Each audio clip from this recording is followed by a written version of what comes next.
Olá, gente. Sejam bem-vindos, bem-vindas.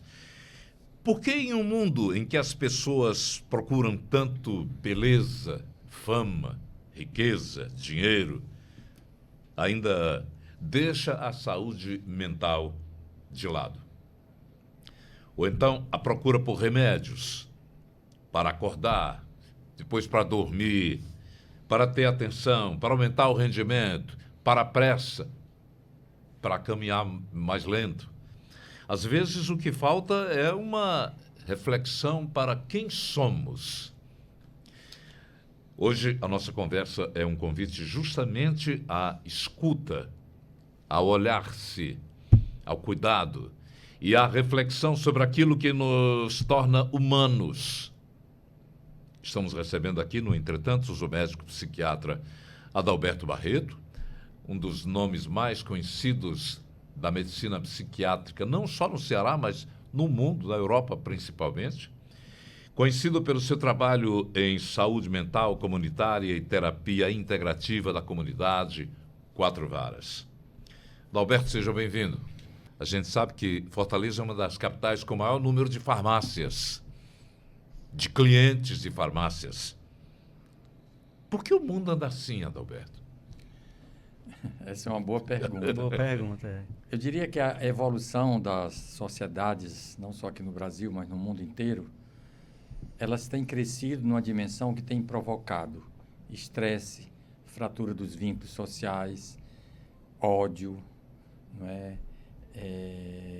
Muito sofrimento e desagregação dos vínculos familiares, sociais. Então, nessa perspectiva, a evolução vai no sentido contrário e nós podemos dizer que nós, seres humanos, nós brasileiros, nós cearenses, estamos adoecidos. Adoecidos porque há muita informação e esse tal desenvolvimento, ele investe mais na dimensão quantitativa, no ter, no acúmulo, no externo, na beleza, nas aparências. E isso com as redes sociais, tem ampliado-se muito. E ficou a alma para trás. Aqui eu me lembro de um contado pelo Frei Leonardo Boff. Ele disse que quando foi visitar uma tribo indígena no Amazonas, ele foi com o carro, porque quando terminou de lá, ele tinha que ir para a cidade próxima para pegar o voo. E deu carona a um índio, né? E à medida que ele saiu dirigindo, preocupado para não perder o horário do voo, o índio começou a ficar angustiado e respirando. Aí, para. Ele parou o carro de uma vez, o índio abriu a porta, foi lá para trás e começou a respirar. E ele foi lá, o que foi que houve? Ele disse, o senhor foi ligeiro demais e a minha alma não tem costume de andar tão ligeiro, ela ficou para trás. Vamos esperar um pouquinho para ela vir, não é? Quer dizer, essa é uma imagem que traduz a velocidade. Parte de nós avança, mas tem uma parte que fica para trás. Essa parte seria a alma, a ânima. A gente pode perder a alma num processo de um movimento. Então, nós vivemos numa sociedade, tudo é para ontem. É pressa, é rapidez, como é rápido no computador. Então, e a alma fica para trás. Então, na nossa cultura, né, o que é que então a doença mental, na perspectiva da medicina popular brasileira, nós temos o corpo físico, né, e o corpo mental, que é um dentro do outro. Quando a gente tem o que o povo diz, um susto, que a psicologia chama de trauma, a alma sai de dentro e fica encostada. Aí vem a noção do encosto. O que é o encosto? O encosto não é espírito do outro mundo encostado em mim. É minha alma que saiu de dentro para não sofrer, para poder... Porque há um desequilíbrio entre o externo e o interno, entre a essência e a aparência. Então, nessa evolução da sociedade, onde tudo é tão rápido, essa nossa alma, como diz o índio, não tem costume de... É o autoencosto. Quer dizer, ela fica para trás e a gente tem que dar uma parada para voltar. Então, é nessa perspectiva, isso não é doença, não tem remédio para isso, não é? É um estilo de vida, é um comportamento. Hoje nós temos, dentro das práticas integrativas, dinâmicas que a gente chama de centramento, né? Que alguns utilizam, que seria o chakra, o centramento dos chakras, ou o centramento do corpo e mente, porque tudo que nós vivemos no mundo que nos separa, que nos afasta dos valores, que cria essa dualidade. Por isso que agora, Natal, final de ano, nós temos essa dualidade que está presente, que é um convite à síntese. Você tem o velho, o Papai Noel, que faz apelo ao comércio, à venda, ao dinheiro, ao ter, e o menino Jesus, criança frágil, que faz apelo ao ser, ao mundo interior. Então você vê essas duas, uma puxando para a outra, que é um convite para que nós façamos esta síntese. Nós somos parte externa, que a gente tem que levar em consideração, porque vivemos em uma sociedade, mas nós temos uma alma, nós temos um íntimo, um interior que não pode, se a gente for demais, a alma sai e a gente fica perdido. Interessante. Só para pegar essa dualidade, vem desde a Grécia, quando o próprio o grande filósofo Platão? não que foi tomou a cicuta, Sócrates. Ele dizia aos seus discípulos na última noite: olha, nós somos dois, tudo na vida é dual. Dia, noite, sol, lua, homem, mulher, tal. Nós somos também a parte da físico e também essa parte mental. Quer dizer, há muito tempo que você sabe disso, mas a gente não trata. Pois é, a gente sabe disso, mas a evolução material, ela tem sido muito rápida, tecnológica. E a alma fica para trás. Quer dizer, a dimensão do humano, por exemplo, uma criança. A criança quer tudo para ela. Ela quer o brinquedo do irmãozinho, ela quer o brinquedo do vizinho, ela quer tudo para ela é egocêntrica. E começam os conflitos. Aí entra a família que vai educar, vai dizer, não, isso aqui é do seu irmãozinho, isso você não pode. Agora você imagina, essa criança que foi educada sem limites, hoje cresceu, dirige uma empresa, dirige uma nação, com cara de velho, e um comportamento de uma criança de 8, 5 anos que quer tudo para ela. Eu quero aquela terra para mim, aquele país para mim, aquilo, isso. Que é o que nós estamos assistindo de uma certa forma. Então, tem algo que cresceu, quer dizer, talvez um dos homens mais ricos do mundo seja o maior favelado da terra, porque ele não tem essa noção do humano, do outro. Por isso que vem a perseguição ao migrante. Ora, os migrantes são os que estão fugindo das guerras que essas nações, que esses poderosos criam, né, de um modelo econômico que agrava a situação econômica desse país. Eles têm o ter, não têm o ser.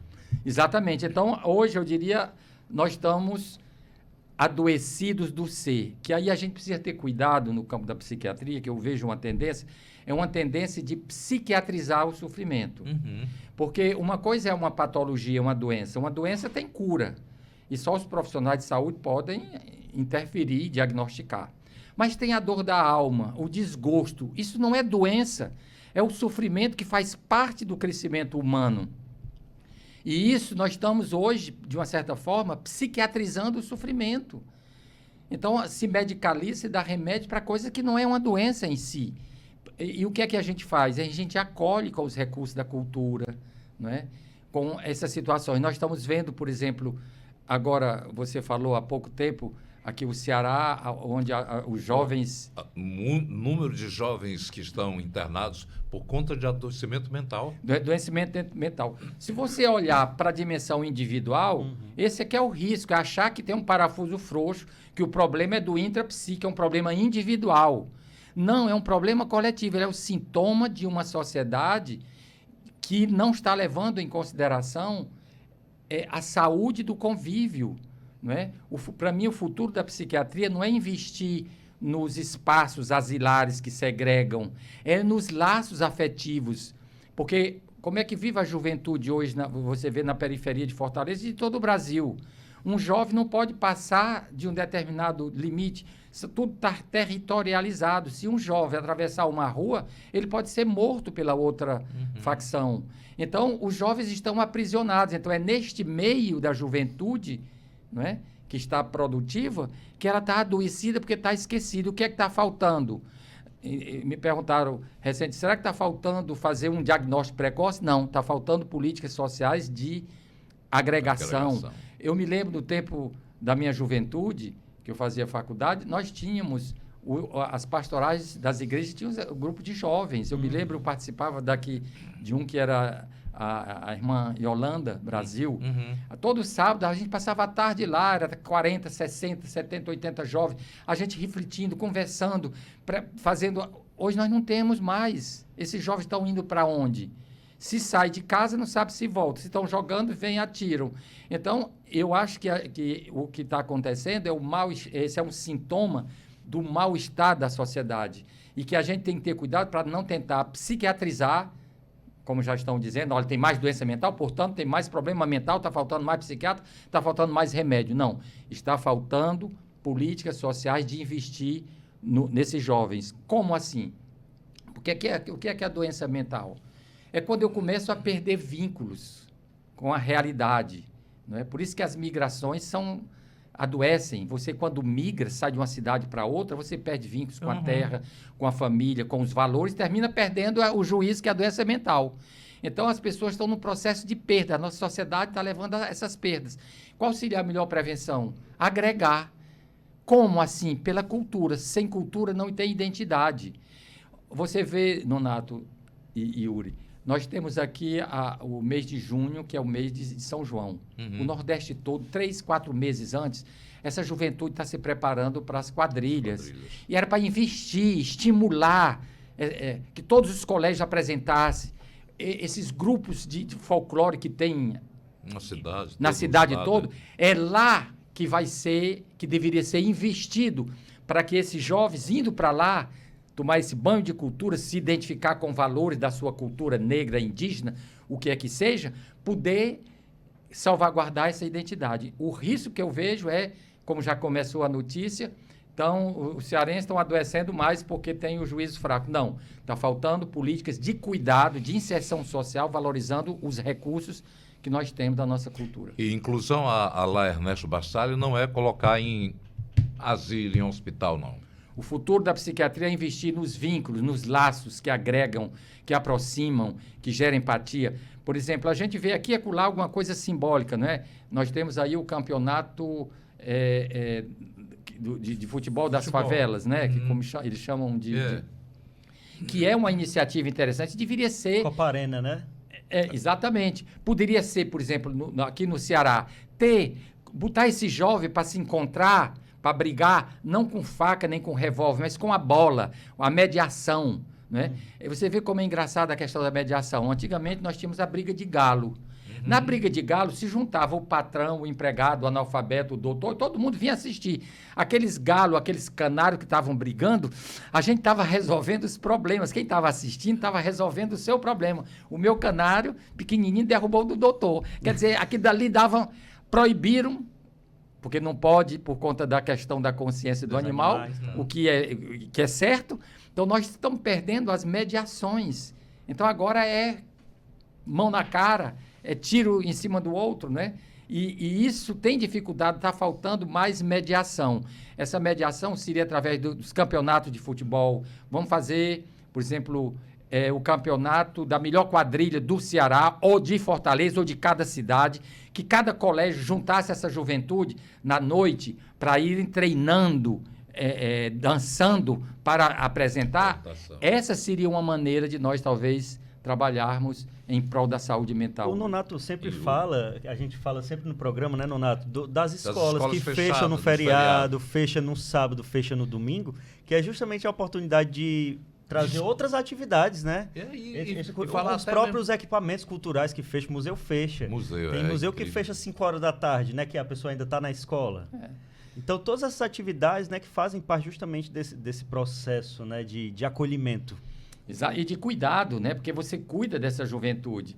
Os jovens estão hoje entregues à questão das facções e das drogas, porque é lá onde ele ganha o dinheiro. Parece que eles chegam antes, né? Eles estão presentes, os territórios estão abandonados. Por isso que a gente tem insistido muito na terapia comunitária, que nós criamos aqui no Ceará, que hoje já está em 46 países, né? Que que nós chamamos de terapia comunitária, criar territórios de cuidado e de esperança. Está faltando esperança. Essa juventude que está adoecendo, eu diria que está indo, porque está perdendo o rumo, estão perdendo a identidade. O perigo é psiquiatrizar.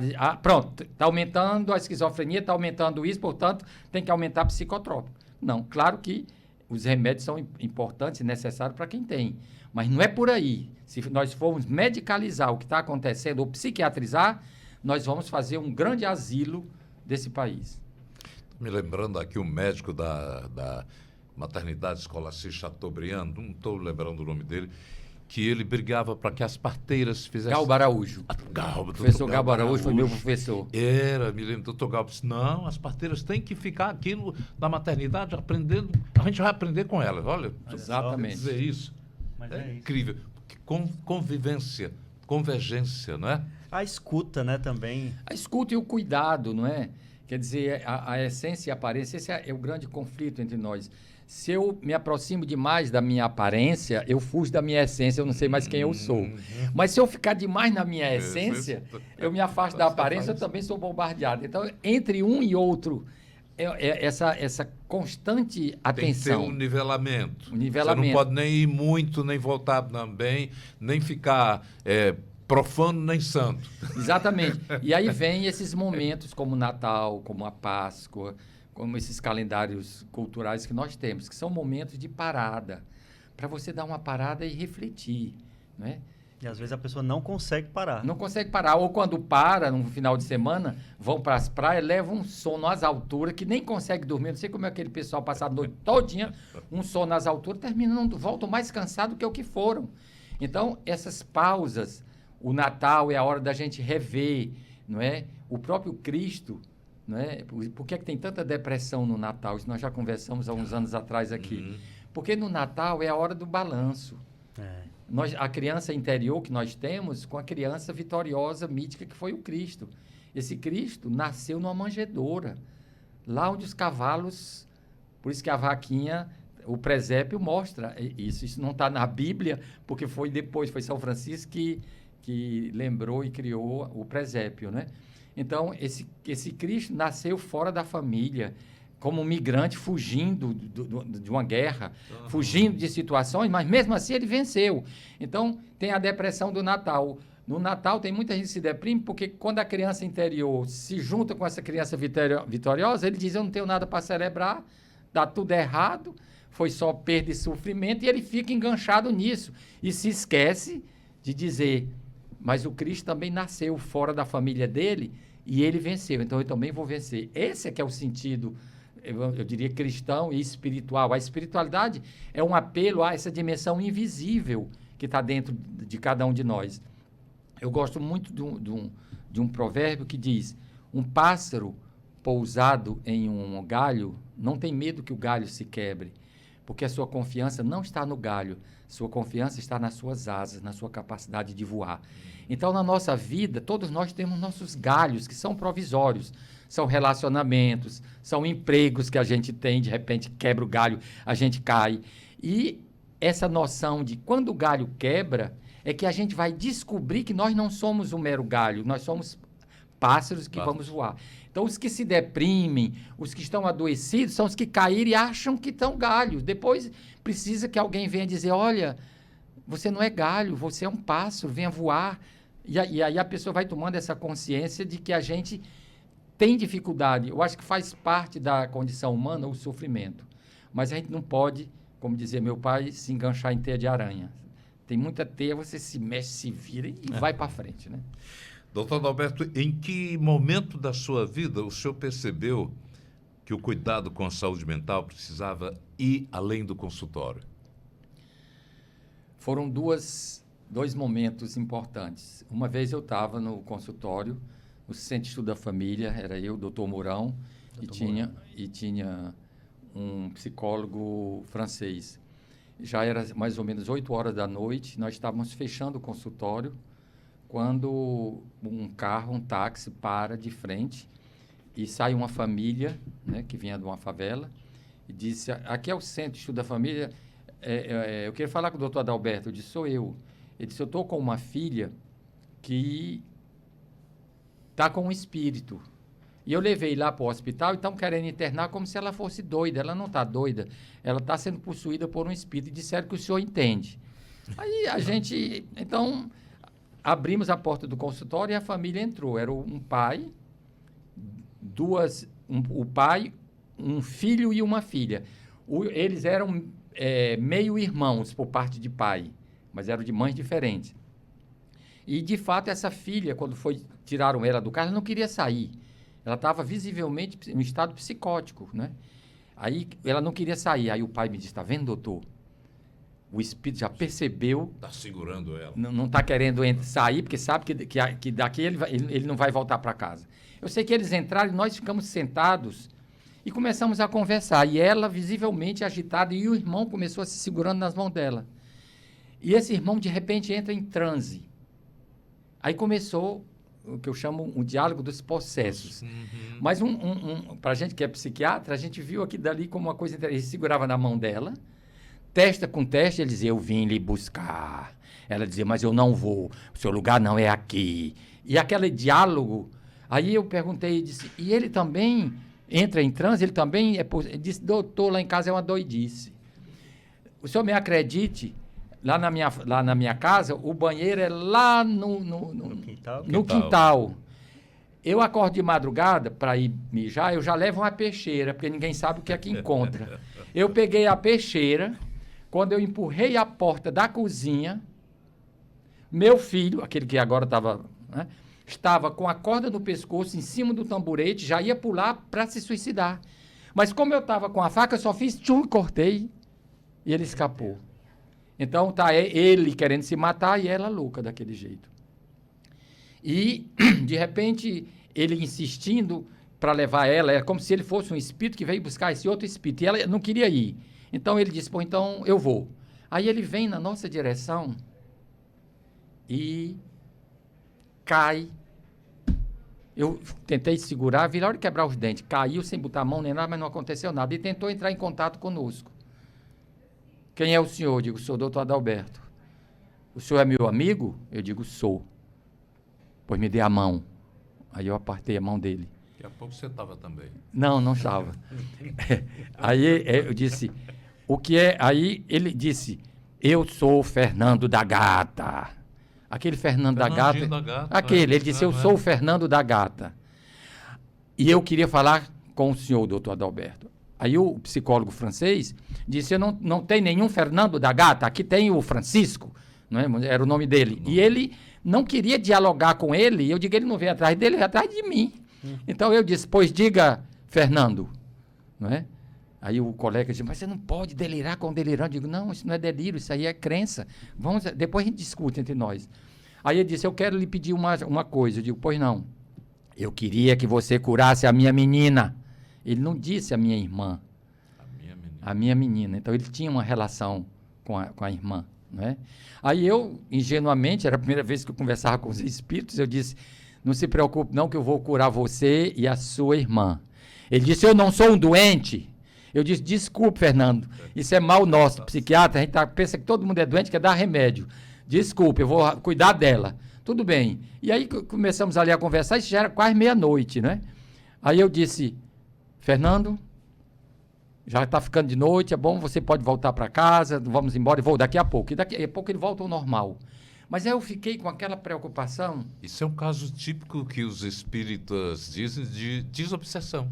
Pois é, aí eu comecei a ficar pensando, digo, esse homem veio pedir uma ajuda a um profissional de saúde. Se ele tivesse tentado, através do meu consultório particular, era uma lista de 3 meses de espera. Ele jamais teria, e nem teria condição de pagar aquele. Ele chega naquele horário, era uma violência da possessão. Para ele, é como se nós médicos tivéssemos lá em cima, e esse pobre coitado tinha que subir através do espírito para ficar igual a gente. Aí, quando eu olhei isso, eu disse, tem uma coisa errada. Nós estamos alto demais, estamos se afastando da realidade. Eu vou para Quatro Varas, eu vou para a favela. Quem era o colega que estava com o senhor? Doutor Mourão Cavalcante. Mourão Cavalcante. Essa foi a primeira coisa que me levou aí para o trabalho. Eu digo, eu vou fazer um trabalho diferente. E a outra foi quando eu cheguei em casa, minha mãe disse, meu filho, eu tive um sonho com você, um bom e um ruim. Aí eu disse, qual foi o bom, mamãe? Ela disse, eu sonhei que eu ia passando num canto, parecido com aquele teu sonho que estava falando, e eu vi uma multidão se aproximando e um homem falando e todo mundo chegando e escutando ele. E eu fui, quando eu cheguei bem pertinho, eu vi, era você, meu filho. Eu digo, olha o meu filho. Eu digo, qual foi o lado ruim, mamãe? Você não me reconhecia. Quando ela disse isso, para mim foi mais do que um sonho. Porque eu passei 6 anos fora do Brasil, eu fui fazer o doutorado na Europa, para voltar e fazer um trabalho social. Depois de 6 anos, eu chego, né, com 2 doutorados, professor da Faculdade de Medicina. Eu precisava ouvir aquilo, porque... Para dizer assim, volte não era que a minha mãe não me reconhecia. Chão agora, que volte para a sua raiz. Era como se fosse, será que você é capaz de reconhecer a razão que lhe levou a ir para lá? Aí quando juntou essas duas coisas, eu disse, Mourão, tu fica no Centro de Estudo da Família, cuidando aqui que eu vou para lá. Então foram esses 2 grandes momentos que me fizeram a fazer esse trabalho diferente, mas não contrário, não é? Ele é complementar, né? Eu continuo lá usando toda a informação da psiquiatria que eu estudei, eu não nego, mas adaptando e levando em consideração os valores da cultura local. Você é revolucionário, né? Nesse sentido, sim. Aproveitando que o senhor falou do Dr. Mourão, né? A gente também entrevistava muito o Dr. Mourão e ele falava muito sobre essa questão do... Não é desencarceramento, né? Mas essa política justamente de tirar as pessoas da internação, né? Fazer esse tratamento mais de perto, junto à família, junto à comunidade, né? Isso também é uma questão vantajosa justamente para esse desenvolvimento da pessoa. Exatamente. No ano 2000, eu recebi um convite da Unesco para ir a Paris. Eles fazem os debates do século XXI. Então, eles convidam algumas pessoas do mundo todo para esse debate. E nessa área da psiquiatria, convidaram 3 pessoas. Eu, a doutora Júlia Kristeva, uma grande psicanalista de Paris, e Denise Bombardier, uma jornalista do Canadá, para esse debate do século XXI. Eram as dores da alma do século XXI. E eu fui lá perguntar, por que você me convidou? Tem tanta gente melhor do que eu, que escreveu mais de 50 livros, eu só escrevi 2, 3. Ele disse, todos dizem que é importante humanizar e criar vínculos, mas você é o único que mostra como faz. Olha só. Aí eu digo, então eu entendi. Porque eu tinha certeza que eu não era o grande, o que escreveu mais, o que tinha o grande intelectual. Era aquele que mostrava como é que constrói vínculos, que é com a terapia comunitária. Os outros têm a teoria, o senhor tem a prática, a teoria e a prática. Aproveitando então, falar sobre essa questão, né, da terapia comunitária integrativa, né? O senhor falou desse momento, né, que o senhor desceu para trabalhar na favela, né? E como é o início da comunidade, projeto 4 Varas também? Pois é, quando eu cheguei lá, eu levei os estudantes de medicina, 10 estudantes de medicina que faziam a prática de psiquiatria comigo. Os direitos humanos, o Ayrton, meu irmão, mandava os casos lá para o Hospital das Clínicas. Enquanto era 1, 2, 3, eu atendia. Depois aumentou tanto que eu disse, não mande mais não, que eu vou atender lá. Eu fui com os estudantes. Quando eu cheguei, tinha umas 30 pessoas. E escutando, eu me dei conta que havia um sofrimento coletivo baseado em perdas, perderam casa, perderam entes queridos, fratura dos vínculos. E todo aquele sofrimento coletivo era tratado individualmente com remédios. Como eu não tinha remédio para dar, eu fiquei ouvindo. E eu me lembro da primeira roda de terapia comunitária. Uma senhora disse assim, doutor, me dê um remédio para eu dormir, porque eu assisti o assassinato do meu marido, deram uma facada no coração dele, o sangue xiringou até a última gota. Então, quando eu fecho os olhos para dormir, eu vejo aquela cena e eu não consigo dormir. Aí, o que eu fiz? Eu fiz o que eu sabia fazer, que é prescrever um remédio para ela dormir. Ela disse, eu não tenho nem dinheiro para comprar comida para meus filhos, quanto mais remédio vai caro. Aquilo, para mim, foi um tapa energético. Por que eu estou dando remédio? É a única coisa que eu sabia fazer. Aí eu fiquei parado e ela começa a falar e chora. Quando ela começa a chorar, a vizinha dá a ela um lenço para enxugar lágrimas, uma outra vai buscar um copo d'água, daqui a pouco outro traz uma xícara de chá, uma outra vai dar uma massagem nas costas dela. E eu fiquei olhando e eu vi, digo, olha, essa mulher está recebendo o que ela necessita, não é a minha expertise. Eu achava que era o meu remédio, porque era o doutor. Não era o meu remédio que ela precisava daquilo dali. Quando eu olhei para aquilo, eu disse, esse vai ser o meu trabalho aqui no Projeto 4 Varas. Sistematizar uma ajuda horizontal, onde as pessoas que têm problemas, elas também têm soluções. Porque no modelo vertical, o problema das pessoas, as respostas vêm dos especialistas e das instituições, só numa verticalidade, muito caro, e ninguém não usa. Tem convivência, né? E não usa os recursos culturais que são horizontais. Por isso que a terapia comunitária é um espaço onde as pessoas aprendem uma com as outras. Porque cada vez que eu supero um problema, eu crio um saber. E esse saber é socializado na terapia comunitária, não é? Então, cada vez que alguém supera, é por isso que a terapia comunitária é uma metodologia muito simples. A gente parte de uma situação, problema, ninguém parte de doença, nem de doente. Alguém diz, por exemplo, eu me lembro, normalmente aparece 5, 6 temas. E a gente vota, o tema mais escolhido é aquele que vai ser refletido. Eu me lembro de um homem, de um pai, que disse, eu perdi a esperança de tirar meu filho da droga. Eu perdi a esperança, não sei mais o que fazer. Aí ele foi votado.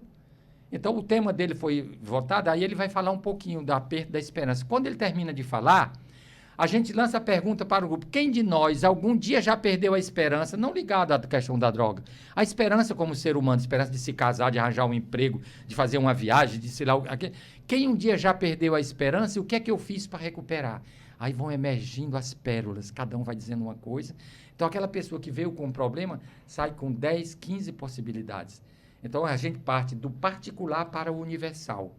A pessoa traz aquela dor, aquele sofrimento, e a gente percebe que aquela dor não é só dele, é do ser humano. E aí todo mundo vai tomando consciência que a dor de um é a dor de todos e que a gente pode ajudar uns aos outros. Por isso que a terapia comunitária me parece um bom antídoto para o que está acontecendo com a juventude aqui do Ceará ou do Brasil todo, que não tem mais espaço para esses jovens se encontrarem, serem ouvidos, sem ser agredidos, sem ser violentados. A gente tem os instrumentos, o que falta é decisão política de fazer isso. O Hospital de Saúde Mental de Messejana, até antes da pandemia, tinha uma vez por mês um encontro de pais com os filhos e convidava uma pessoa para ir ouvir e conversar. Fui convidado várias vezes e achava muito interessante, porque eu queria era ouvir. Quando você falou isso, até fiquei emocionado aqui, porque a gente pensa que vai falar alguma coisa e nada, a gente aprende muito. Eu acho que esse projeto deixou de existir. O Hospital Peter Pan, a unidade Peter Pan, tinha também uma unidade de conversar com mães de crianças que estão hospitalizadas para que elas voltem a estabelecer contato como se fossem os vizinhos. Elas estão lá com a filha, estão lá só conversa com... desprendidos da comunidade, né? Porque tem que ficar dedicado lá ao tratamento. Também deixou de existir. O senhor acha que essas formas tão interessantes que podem ser né? baseadas na sua estrutura de tenda, né? Que o senhor faz uma tenda, todo mundo em rodeio. O Freud inventou e o senhor inventou logo... Divã. O divã. O senhor inventou logo... A primeira matéria que saiu na Veja sobre a terapia comunitária, o divã do povão. Olha aí. Né? Exatamente. Que era a terapia comunitária, né? Olha, a nossa cultura é muito rica, nossos provérbios. Nós começamos a terapia comunitária dizendo, quando a boca cala, os órgãos falam. Isso. Vamos falar com a boca para não falar com as nossas doenças. Muitas das nossas dores, das nossas gastrites, das nossas tonturas, foram palavras retidas, foram palavras não ditas, não verbalizadas. Então, vamos falar para não adoecer. Não é uma psicoterapia de grupo, onde as pessoas chegam adoecidas e vão se tratar. Nós chegamos bem, vamos sair melhor, porque nós vamos começar a criar redes. E a inspiração, o símbolo da terapia comunitária, nós nos inspiramos na cultura dos índios Tremembé, que é a dança da aranha. Dança, aranha, cria, tece o teu tear, as novas embaixo e as velhas no ar. Quando eu fui visitar os índios Tremembé, há uns anos atrás, eles pediram ajuda porque tinha muito alcoolismo lá. Eu me lembrei, eu vi a dona Rosa, a indígena mais antiga, que era a chefe. À noite foram dançar o torém, que era a dança da aranha. E eu fui vendo a aranha sem a teia, ela não vive. Então, a aranha sem a teia é como uma comunidade sem a teia dos vínculos, que liga. É tanto que foi os Tremembés, que nós fomos ajudá-los, eles nos deu o símbolo do nosso trabalho, que é a teia da aranha. O que nós fazemos não é tratar as pessoas, é alimentar a teia. Se você quiser matar uma aranha, não precisa botar o dedo em cima, não. Destrua a teia dela que ela vai morrer. Então, essas doenças que eu diria que está dando, estão dizendo que os nossos jovens estão adoecendo mais, está faltando a teia, que são os vínculos. E o que é que vincula? O futebol, a cultura, os grupos sociais, os encontros, os folclores, é isso que tem que promover a cultura. E trocam por tipos de drogas que muitas vezes fazem a desconstrução ainda mais. Vai no sentido contrário. Né? Quando o senhor fala dessa questão do incentivo à cultura, né, a gente sempre pensa muito como as pessoas acabam politizando, né, erroneamente, perseguição à cultura, críticas, né, mal sabendo do benefício que elas trazem para a sociedade. Mas olhe, isso não é por acaso. Quando geralmente governos totalitários, a primeira coisa que eles proíbem, que tiram é a sociologia, a filosofia. Por quê? Porque a filosofia faz você pensar. A sociologia te dá elementos para compreender porque existem tantas injustiças. E a cultura, porque a cultura sem cultura não tem identidade. E se você quer destruir, você não pode alimentar a identidade. Então tem que destruir. É muito interessante, eu participei agora recente de um curso organizado pela Gregoriana de Roma, me convidaram para falar sobre os aspectos psicológicos da capoeira.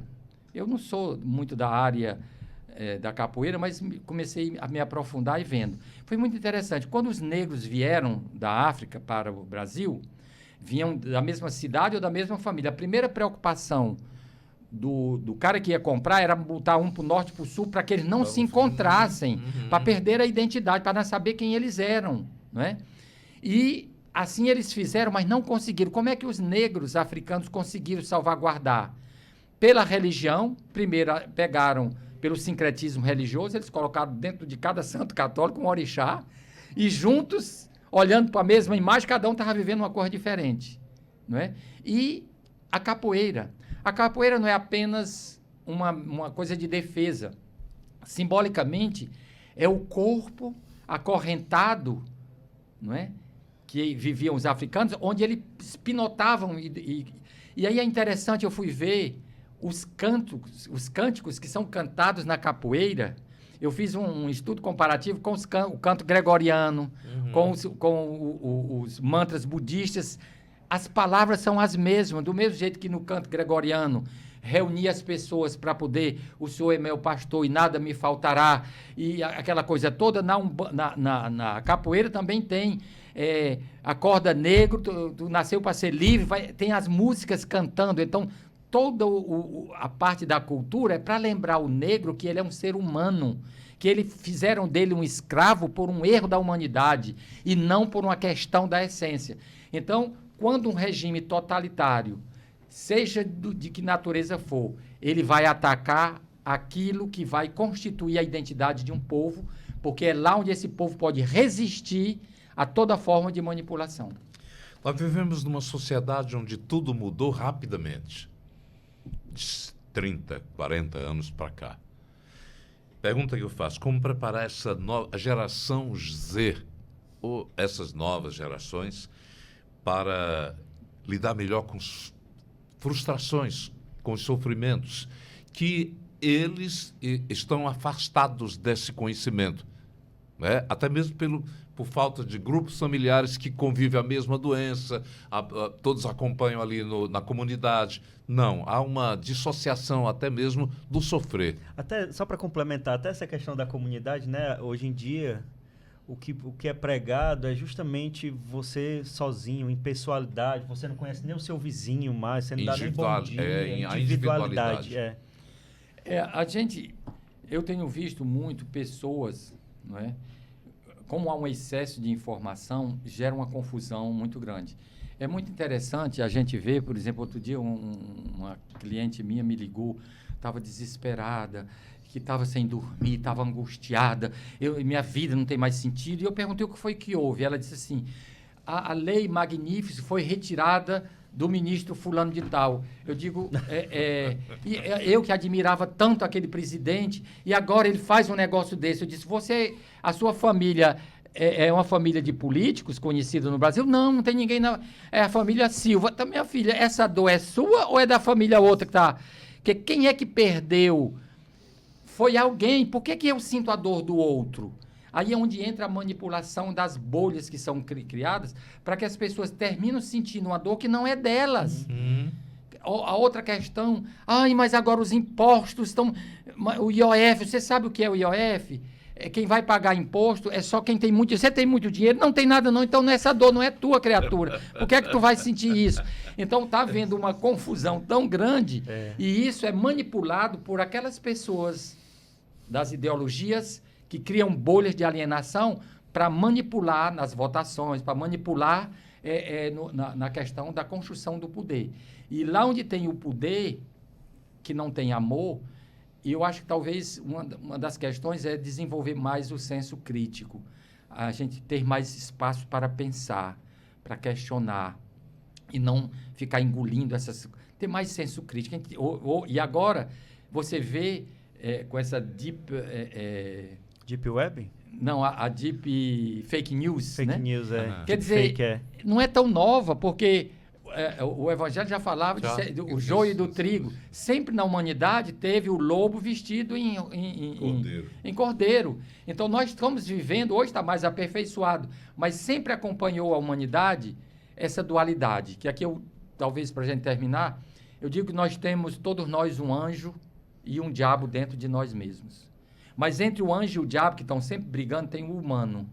Nessa briga entre o meu anjo e o meu diabo, o humano vai crescendo. Tem dias que eu estou tão diabólico que o meu anjinho diz também, não pode ser tanto assim. Tem dias que eu estou tão anjinho, tão besta, que o outro diz, rapaz, deixa de ser besta. Então, é dessa briga entre os dois que eu vou crescendo como pessoa e a civilização vai crescendo. O que está acontecendo hoje é que jogaram o diabo no outro.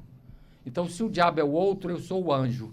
E essa briga desse diabo dentro do outro e o anjo dentro de mim, ela não constrói a humanidade, ela só destrói a sociedade, a civilização, e é uma guerra que não tem fim. E eu acho que talvez a gente precise entender, a humanidade só chegou onde chegou porque sempre tem lutas e guerras. Sartre, quando diz que o inferno é o outro. O outro. É nesse sentido? Pode ser o outro quando eu jogo no outro, né? O que é meu. Eu sempre brincando digo, rapaz, tu vê tanto diabo nos outros que esse diabo é o teu. Chama ele para dentro de ti, vai conversar com ele para ver se tu te humaniza mais. Então, o que está faltando mais é a gente se humanizar, né? Como usar o poder com amor. Porque o contrário do amor não é a violência, é o uso do poder, do domínio sobre o outro. E quando a gente olha para os grandes que dirigem as nações mais ricas da humanidade, estão trabalhando nesse sentido contrário. Tem muito poder, mas humanamente são favelados existenciais. Que não A gente viu muito aquela da polêmica recente da sandália, né?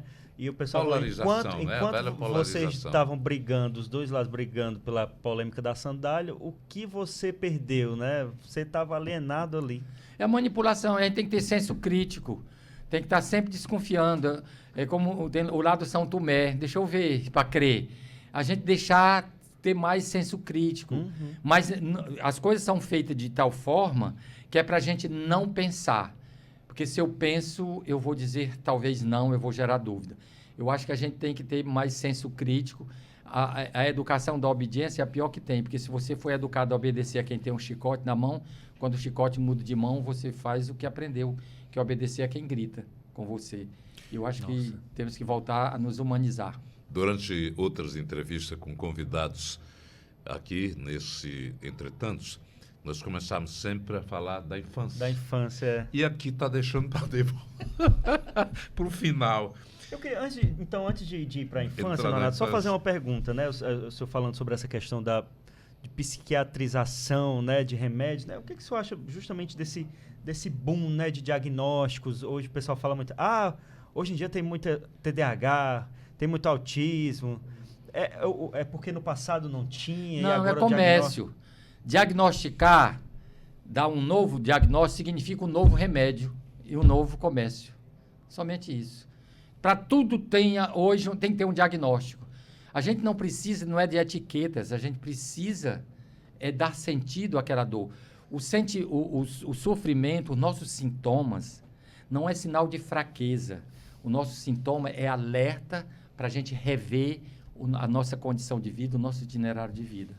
Interessante. A impressão que eu tenho do Adalberto é que ele é uma figura que vem do futuro. É verdade. É. Já vim lá e eu já estou trazendo aqui a solução. Ele já é uma pessoa que tem o conhecimento de tudo que está acontecendo. Ele já aplicava isso. Eu já aplicava, isso é do futuro, vocês estão aí no passado. E eu pergunto a você, que valores aprendidos na família durante a infância que lhe marcaram tanto para ser essa figura? Meu primeiro universo foi um universo mágico religioso. Eu nasci em Canindé, São Francisco, o grande presidente da República dos excluídos desse país, onde se pedia ao santo que não recebeu das instituições sociais. Então, meu avô tinha um hotel, a Pensão Neco. Eu nasci naquele meio, os rumeiros falando de São Francisco, e eu me empolguei com aquele mundo mágico religioso, e eu quis ser como São Francisco, por isso que depois eu entrei no seminário para ser padre, só que não me ordenei. Mais tarde eu entrei na Faculdade de Medicina, foi meu segundo universo, agora era o universo científico. Aquilo que eu aprendi no meu universo mágico religioso estava em contradição com o universo da medicina, da ciência.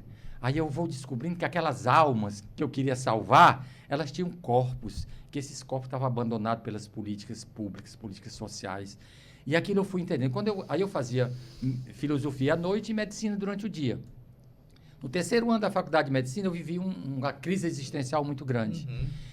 Eu tinha a impressão que esses dois universos aparentemente contraditórios funcionavam do mesmo jeito, excluía o diferente. No mundo mágico religioso de Canindé, o que não era católico, apostólico, romano, era cor do Satanás a evitar. E no mundo acadêmico, aquilo que não vinha das pesquisas acadêmicas era charlatanismo. Então, medicina popular era a antítese da verdade, então essas curandeiras têm que ser mortas mesmo, como foi no passado. E eu vivi essa crise, mas então quer ser cientista? É ter que negar uma dessa identidade. E nesse conflito, o que me ajudou a sair foi uma história que eu vi do Canindé quando eu era criança. Eu acho que talvez muitos de vocês já ouviram. Lá na Casa dos Milagres tem um esvoto da criança perdida do Amazonas. A história que eu vi desde a minha infância, essa criança no Amazonas se perdeu. Durante 3 dias a família procura e não encontra sinal de vida. E já desesperada, no terceiro dia a família se ajoelha e faz uma promessa com São Francisco. Se a minha filha vier sã e salva, nós vamos levar o ex-voto. Diz a lenda que a família ainda estava ajoelhada, a porta se abre, a criança entra e chega. Minha filha, pronto, milagre, São Francisco, São Francisco. E perguntaram a ela disse, foi um velhinho que durante 3 dias, de noite ele me botava para dormir trepado, para os bichos não me pegar. E cadê o velhinho? Ninguém viu. Quando ela veio, então, pagar a promessa em Canindé, vendo São Francisco pintado nas paredes, mamãe, o velhinho era aquele. Então, vocês imaginam essa história.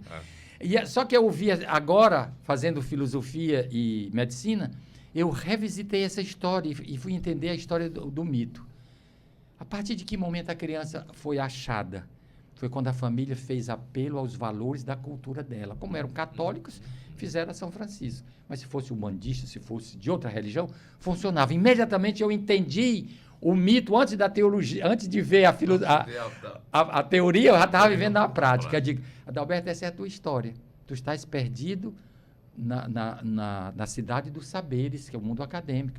Tu vai perder tua alma, tu só vai se livrar, como essa história dessa menina do Amazonas, quando você fizer apelo aos seus valores.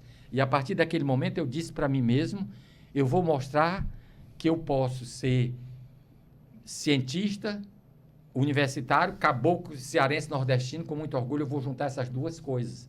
E a partir daí, então, eu terminei medicina, aí eu fiz etnomedicina, eu incluí a cultura. Tudo que eu faço, eu incluí a cultura. Fiz o doutorado em psiquiatria, mas me especializei em etnopsiquiatria, não é? Sempre incluindo a cultura, um pé na ciência, outro na cultura, porque eu entendi que essas duas é que faz a humanidade crescer. E esse foi o grande valor.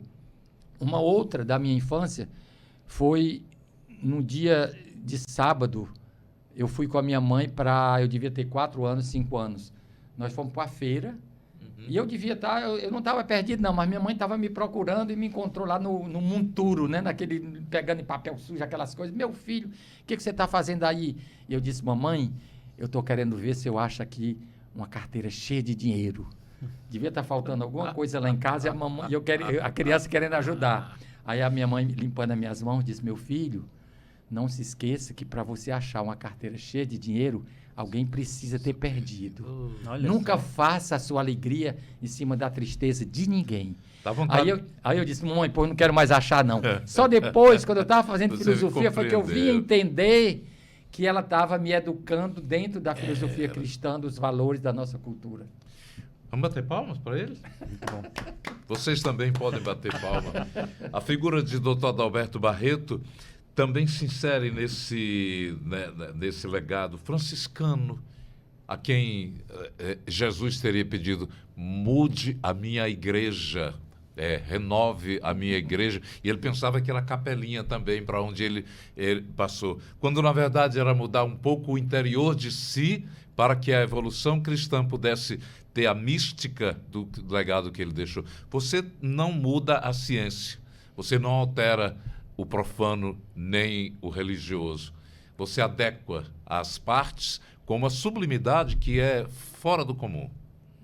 Fantástico. Tem uma das místicas da terapia comunitária, para cada destruição material, nós precisamos fazer uma reconstrução simbólica. Tudo que é no campo da materialidade, do material, que é o Cronos. O Cronos é onde tem o caos, né? O tempo cronológico, onde acontecem as doenças. Mas nós temos um outro tempo, que é o Kairos, que é o tempo da ressignificação, que ele é vertical. Quando os dois se encontram, forma a cruz. Então, o tempo cronológico é quando o galho se quebra no tempo cronológico, quando você tem um acidente, um trauma, que emerge a dimensão invisível e imaterial. Né? Eu me lembro, quando eu fui... Da elevação. Exatamente. No dia dos mortos, eu fui visitar o túmulo da minha mãe. E eu fiquei olhando ali, eu disse, não tem mais nada dela ali. 90% de água já se foi, evaporou. Os gases também se foram. Os ossos já viraram, a terra virou tudo. Não tem mais nada dela. O que eu estou olhando? Aí eu digo, ela desapareceu materialmente, mas simbolicamente me lembrei dessa história. Digo, olha, ela me ensinou que eu não faço da minha alegria a tristeza de ninguém. Ela me deu isso. E aquilo ali estava vivo. E aí eu acho que esse é um pouco o segredo da vida. Quando a gente vê uma coisa negativa, no tempo cronológico, material, que se esfacela, que se quebra, mas tem algo de imaterial. E quando você mexe no imaterial, o material se conserta.